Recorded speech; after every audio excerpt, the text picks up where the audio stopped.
अस्सलाम वालेकुम। तो आज हम आपको दिखाने वाले हैं पीटर इंजन की स्टार्टिंग। स्टार्ट कैसे होता है। 5 साल पुराना इंजन है ये। तो देखिए पहले आप ये वीडियो पहले।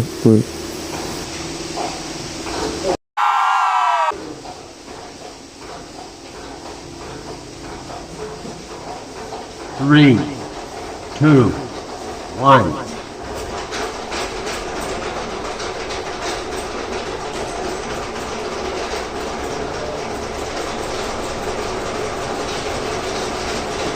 शुरू में आहिस्ता आहिस्ता रेस देनी है ताकि इंजन जो है गर्म हो।